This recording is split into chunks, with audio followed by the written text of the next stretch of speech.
Hello everyone, আমি রিনা। নতুন আরেকটা ব্লগ, নতুন আরেকটা দিন।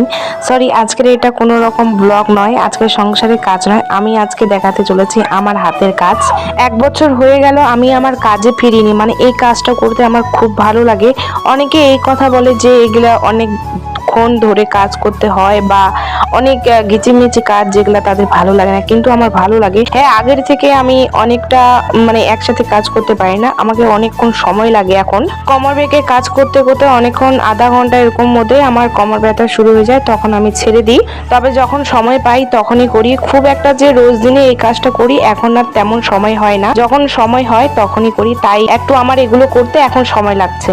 এখন তো আমি আর মেয়ে নই, কারণ আমি একজন মা, তার সাথে একজন বউ, তাই সংসারের সমস্ত কাজ শেষ করে তারপরে হয়তো আমি আমার কাজে ফিরতে পারি।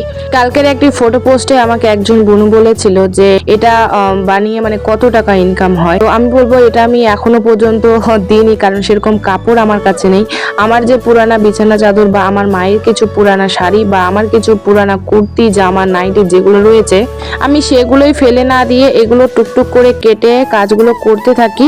আর যেগুলো কিনা পাপোশের থেকে, এই পাপোশগুলো কিন্তু অনেকটা টেকসই। কমসে কম যদি তুমি ব্যবহার করো 2 বছর তো চলেই যায়।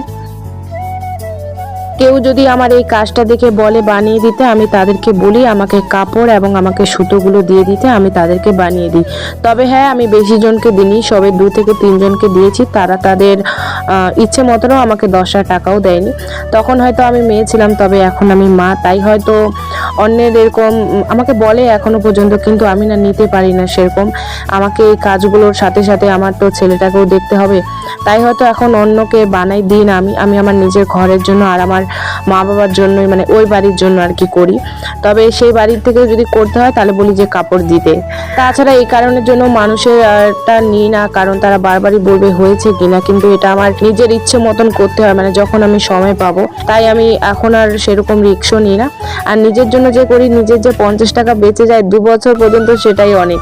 ফাইনালি কিন্তু হয়ে গিয়েছে দেখো। তবে একটা কথা বলবো, যারা এরকম সেলাই করো, প্রথম শুরু থেকে কিন্তু সুই বড় সুই দিয়ে করবে, ছোট সুই দিয়ে করবে না। ছোট সুই দিয়ে করতে গেলে এরকম একটা ভাঁজ পড়ে, আর যেটা কিন্তু তোমার ব্যবহার করতে করতে ঠিক হয়ে যায়। যদি তোমরা বড় সুই দিয়ে পুরোটা করো, এরকম আর মাঝখানে ভাঁজ থাকবে না। কাজটা করতে গেলে শুধু সময় নয়, ধৈর্যেরও প্রয়োজন। অনেক মানুষের ধৈর্য থাকে না যে এত ছোট ছোট করে বেনি করতে হবে, তারপরে আবার সেলাই করতে হবে। তবে হ্যাঁ, তোমাদেরকে দেখাই ঠিক যেগুলো হয়, মানে কেনাগুলো একটু পিছলা পিছলা টাইট থাকে, তবে এটা কিন্তু একদমই নয়। তুমি তোমার পুরো ভাবে ব্যবহার করতে পারবে, পুরো সুন্দর। মানে সেলাই খোলার চান্স এই কারণে থাকে, যাদের সুতোগুলো নষ্ট বা ছেঁড়া থাকে তাদেরই সেলাই খুলে যায়। তবে সুতোটা দেখে নেবে, সুতোটা ঠিক কতটা শক্ত।